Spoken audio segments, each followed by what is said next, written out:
Meanwhile, the United States government has entered what is expected to be a brief shutdown after Congress failed to approve a deal to keep a wide swathe of operations funded ahead of a midnight deadline. After hours of delay, the U.S. Senate passed the spending package by bipartisan vote of 71 to 29, but the House of Representatives is not expected to vote on the new budget bills until Monday at the earliest. U.S. President Donald Trump must then sign the bills into law. As a result, the partial shutdown of the U.S. government took effect at 12:01 a.m. Eastern Time. The shutdown is likely to be brief. Lawmakers from both parties have been working to ensure debate over immigration enforcement does not disrupt other government operations, despite mounting Democratic anger over the killing of 2 people by immigration agents in Minnesota.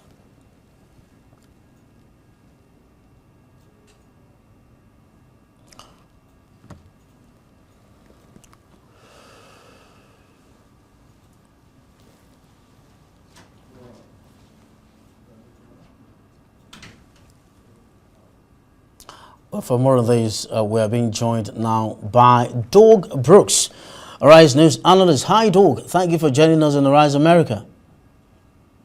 Good evening. Well, it's now coming home to roost. So, at the end of the day, it's getting to a government shutdown. What are your thoughts on this extreme reaction or extreme results? Well, the shutdown had sort of been pending for a while until they came up with an agreement. But then really what I think both sides wanted to try and avoid it this time. I think the Democrats kind of feel that things are going in their direction. And the Republicans, obviously, they control the government, so they don't want to see a shutdown.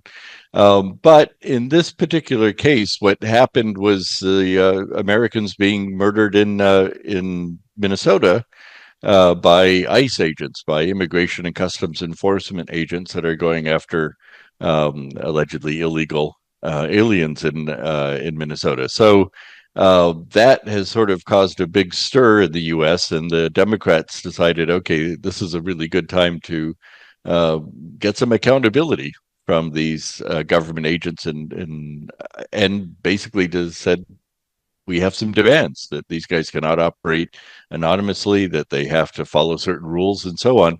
And they said, we're not going to support this bill unless these changes happen. And that's essentially what is happening. So the Senate has changed this bill to include some of these restrictions, some of these changes that the Democrats requested.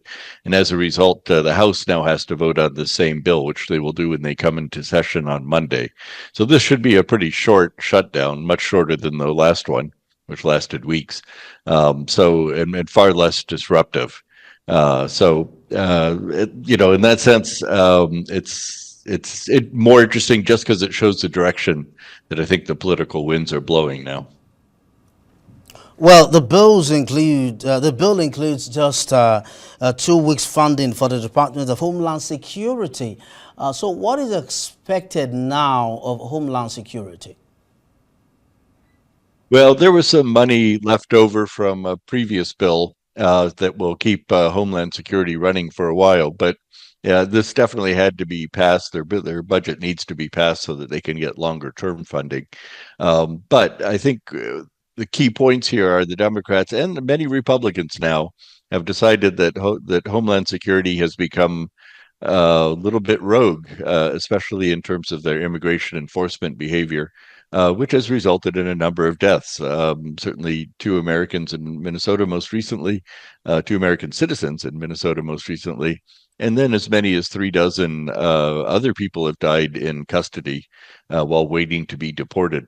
So this one of Trump's sort of main features of his campaign and now his presidency was he wanted to get rid of many of the people who are in the United States that have overstayed visas or that are here illegally.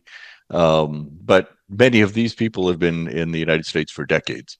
Trump initially said we're just going to get rid of the worst of the worst, but in fact, most of the people that they're getting rid of, something like 85% of them, don't have any criminal record at all, and we're in fact here on a legal waiver. So it's sort of hard to see justification for it, and I think the population of the United States is getting was a little bit shocked to see sort of roving gangs of government thugs, masked government thugs, going around picking people off the street that they assumed might be here illegally. And there was a lot of pushback in Minnesota, and that's caused what we've seen now, this short shutdown that we have. But also, I think we're going to see some larger changes in how they do enforcement of immigration here. Doug, this is the second of such government shutdown the past year. Remember, from October 1 to November 14 last year, 2025, the government was also shut down. Isn't this becoming one too many? Yeah, but it is sort of characteristic of Trump's presidencies, as we've seen. He's very stubborn. I think a lot of these could have been sorted out if left to the members of Congress, but when the president, refuses to sign any bill unless he absolutely gets his way, then it's hard to come up with a compromise. I mean, last time the bigger issue was on health care, and as a result, the Democrats, finally gave in on that, but it means that healthcare costs are going to triple for many people in the United States. And healthcare in the United States is already very, very expensive. So people aren't going to be happy with that. I think the Democrats made their point in the first shutdown. And this one, fortunately, I think for the economy and for the country as a whole, they were able to solve a little bit easier. I think Trump realized that he's on the losing side of this, his sort of really violent immigration enforcement plans, and so he gave in on it, and so they were able to come up with a pretty quick compromise. And so this one is just running basically a couple of days. A White House memo to agencies says employees should report to duty. Can you imagine? To report to work for their next regularly scheduled tour of duty to undertake orderly shutdown. Doug, isn't this contradictory? Well, they have to do that because, I mean, essentially, the money is stopping for a couple of days. It's over a weekend, to be sure, into Monday. So they do. Most government employees are not would not have to come in. They get paid eventually for those days that they miss, but they will not be going in. It's disruptive to the government. It's costing unnecessarily, millions and millions of dollars to do this. But it's sort of the kind of disruptive government situation we live in the United States now. And then the Democrats are also looking at this period to quickly chip in a deal to really look into ICE once again and see if it should be scrapped or just adjusted somehow. What are the possibilities that you see? Well, I think it's important to understand how complicated the U.S. immigration structure is. If you are, this is a country, the United States is a country that was founded on immigrants, basically. And originally, the immigration rules were, you would you'd show up at the border and they would test you for tuberculosis. If you didn't have it, you were in. That was sort of the original rules of immigration. Now, if you're trying to immigrate through normal channels, it takes you basically lawyers and an incredible amount of bureaucracy and years to get your citizenship. If you want to become a citizen, your best option is really to get married into a citizen, become a citizen that way, which is kind of crazy because this is a country that essentially has thrived on immigration. So we have a lot of immigrants here. We have and almost everybody has immigrant blood in their veins. I mean, that's what the United States is. It's sort of one of our strengths and one of the sort of interesting aspects of the United States. But the immigration has become more and more complex over the years, and so you end up having a lot of people who basically just overstay their visas. Some come here as students and then stay on. They get jobs. We have people who've been working here for years who have, again, anybody born here is automatically a citizen. So if you overstay a visa and have a kid, that your kid will be an American citizen even if you are not. And so we're seeing some of those parents get evicted from the United States. So there's as more than 10 million, maybe as many as 20 million, some people say. I think that's a bit high. People in the United States that are, in fact, here technically illegally or on special waivers. Uh, and some of them have been here for decades. And so there's always been sort of an anti-immigrant thread, believe it or not, in the United States, even going back to the early days. There's a resentment that they don't speak the language or that they're using too many of our public resources or whatever. So there's always really on the far right of the political spectrum that has really been against immigrants. And Trump has really embodied this. When he came to power, he has the same view that immigrants have been damaging to the United States. And so they've really been trying to get rid of many of these people. And some of these people have families here and have been here for decades. And you now have essentially government squads. They're half trained because they've been recruited very quickly. They wear military uniforms and they wear masks, and this is sort of unprecedented in U.S. Governmental history. And they are pulling people off the street, sometimes quite violently.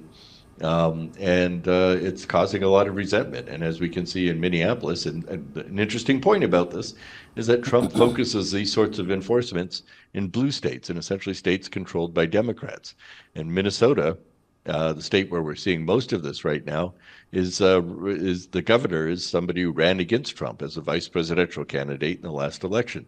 So Trump really doesn't like him, and so he's apparently targeted a lot of his enforcement in Minnesota, and this is where 2 Americans have been killed in some of these protests against these violent immigration gangs. So I think it came to a head after the second American was essentially murdered on the street by these masked government thugs, I guess you'd call them, and we've seen a large, massive protests against this government practice in Minnesota, and it's a very, very unpopular tactic. We've seen in the polls across the country that this kind of violent enforcement of immigration has really backfired on Trump. He had a core of people who wanted to see immigrants, and many Americans would like to see immigrants that are just here using public resources to be removed.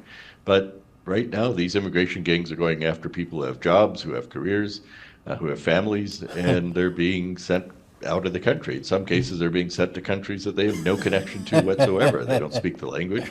They're not where they're from, and it's just an appalling situation. And Trump's sort of learning this the hard way, that this is not a popular thing to do, and the public blowback has been quite strong. Doug, let's just say they're just been on the rampage. Okay, now after the fatal shooting of Alex Pretty in Minneapolis just last weekend, both Republican and Democratic lawmakers have sharply criticized the tactics used by these immigration agents.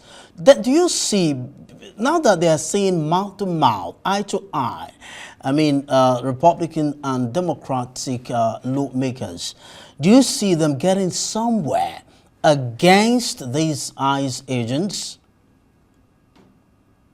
I think it's pretty widespread in the United States, and I think the reason we have this political deal now, which is going to restrict the ability of, or the sort of the level of violence that ICE is allowed to use in its operations, has a lot of Republican support. The Republicans have realized that they can't let this continue on. So this is Trump's own party now is starting to side against him on this particular issue. And it may be an issue that the Democrats will use in November during the midterm elections.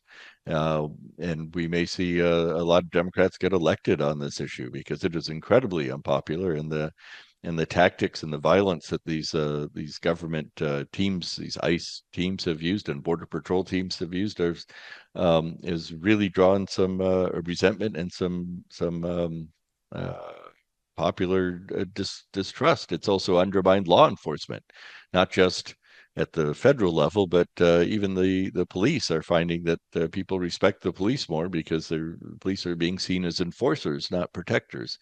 So this is been a big problem. Pushing hard to get new policies for immigration agents. If they're successful in getting new policies for them, what do you see these policies entailing? Well, it's a good question. I think the bigger issue is how do you fix immigration so that we go back to a system that allows, if you look at the Statue of Liberty in New York Harbor, it's basically welcoming as they say, the wretched and the poor. And that's the way the United States used to be. And these people could be quite successful. You can leave an authoritarian or communist country and come to the United States and thrive. And in fact, most of our immigrants really do very well. If you look at the Afghan immigrants, even the Somali immigrants in Minneapolis, they do well when they arrive. They open businesses. Their kids all go to college and become lawyers and doctors. There are immigrant policies have been an incredible success, but at the same time, we've seen Congress has added more and more restrictions and rules on how immigration is done and how much screening is required. After 9/11, of course, there was a big fear that immigrants or some immigrants are coming to undermine the United States. And so there was some blowback there and additional rules put in that required additional screening before you could immigrate. That made it even more difficult. So it's a very, very complex process to immigrate in the United States right now, and that just can't continue. There is a desire, there's a general support for immigrants in the United States, but I think people don't realize how complex and how difficult it is to immigrate. And so, some people who are defending these sort of brutal ICE tactics are saying that, we support immigrants who come here legally. Well, the only way you can come legally is to bring a lot of money so you can hire expensive lawyers to help you navigate this incredibly bureaucratic, backwards immigration system. So yes, this has to change. That has to change. I think the Trump has already learned that his policy of using brutality in his immigration teams to remove illegal immigrants or undocumented workers is backfiring and making him very unpopular. And Trump is a populist. I mean, he's certainly not the brightest bulb on the block, but he gets his strength from essentially doing policies that his core, his MAGAs, as we call them, the Make America Great people. He does policies that they really like, and they tend to dislike foreigners. They dislike Muslims, dark people. It's the sort of people that Trump goes after with his immigration policies. That's not working now, and he still has the support of his sort of core, but even they are, I think, a little recoiled by how brutal this has been, and the fact that Americans are being killed by masked government agents. That's just not a popular thing here. It's not a popular thing anywhere in the world. Okay. While I'm thanking you for your time on the show today, Doug, let me make a quick joke. Do stay away, do everything you can to stay away from ICE agents before they say you are not citizen enough. Well, thank you very much. I'm actually living in Dubai these days, so there aren't many ICE agents here, fortunately. Okay, I was okay. back home for a month and just recently, and it is a hot topic of conversation. These anti-immigration teams are not popular in the United States. Thank you very much for your time, Doug Brooks.